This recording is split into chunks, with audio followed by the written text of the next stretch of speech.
Hello everyone, we are Group 7 and our topic is boundary layer theory. I am Paridhi and along with Pallav and Prakhar, I'll be presenting this topic on behalf of our group. What is boundary layer theory?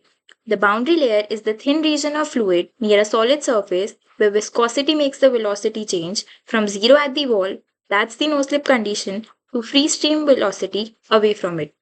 This idea was introduced by Ludwig Prandtl in 1904 and it was revolutionary because it bridged the gap between ideal and real fluid flows. Before Prandtl in 1752, D'Alembert's ideal fluid theory predicted zero drag on a body in steady flow. But experiments showed there was significant drag and this was known as D'Alembert's paradox.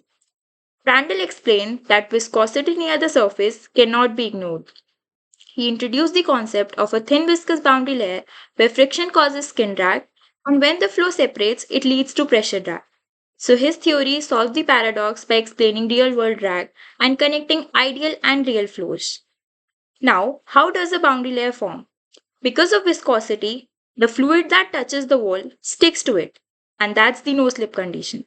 As we move away from the wall, the velocity increases, creating a steep velocity gradient.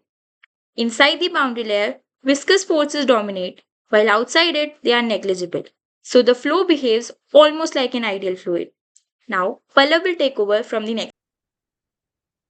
Let's start with how a boundary layer forms over a flat plate. At the surface, due to no slip condition, the fluid velocity is zero. As we move away from the surface, the velocity gradually increases until it reaches the free stream value. This region of velocity change is known as boundary layer. The stationary wall continuously diffuses the slowness, i.e., it decreases the momentum into the moving fluid, causing the boundary layer to grow thicker along the direction of the flow. Now we have an interactive simulation of the boundary layer. So we can see that near the plate, particles barely move. That's the no slip condition. Above that, velocity gradually increases. That's called as velocity gradient. As the flow moves downstream, the boundary layer gets thicker.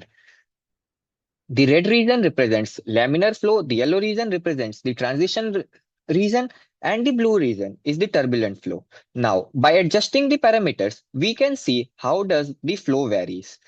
The flow is mainly governed by the Reynolds number, defined as Qx by V. V is known as kinematic viscosity, which is neta upon rho.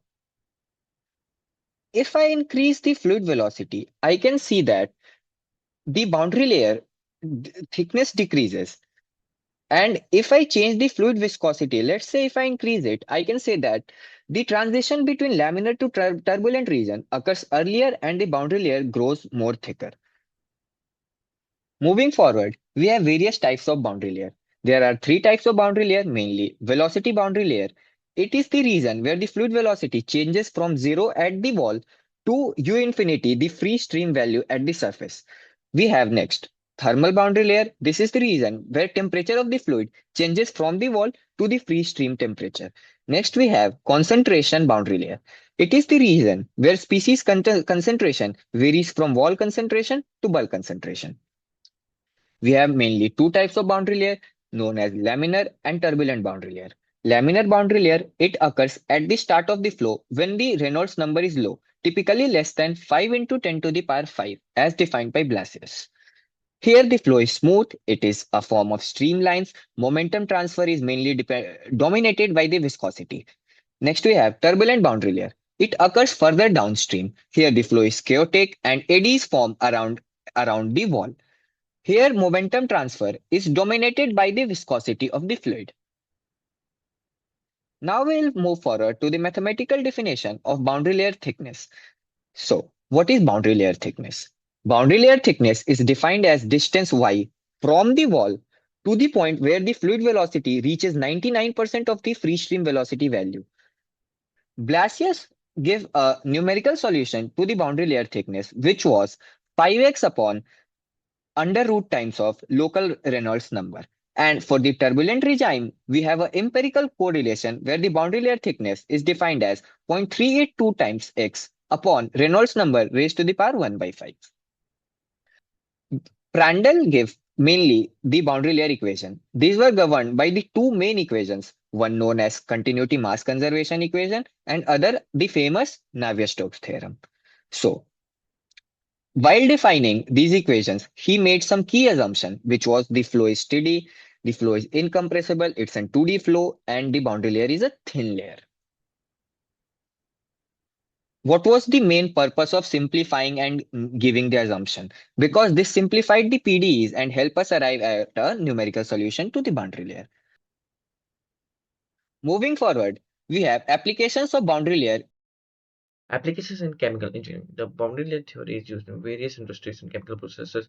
It is used to make optimized solutions for transport phenomena. For the heat transfer equipment, the thermal boundary layer creates primary resistance to heat transfer, which depends on the Nusselt number, which entirely depends on the nature of the boundary layer.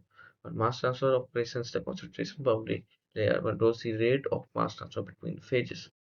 For catalytic reactors, the diffusion can be rate limiting step for the entire reaction, which appears through the boundary layer.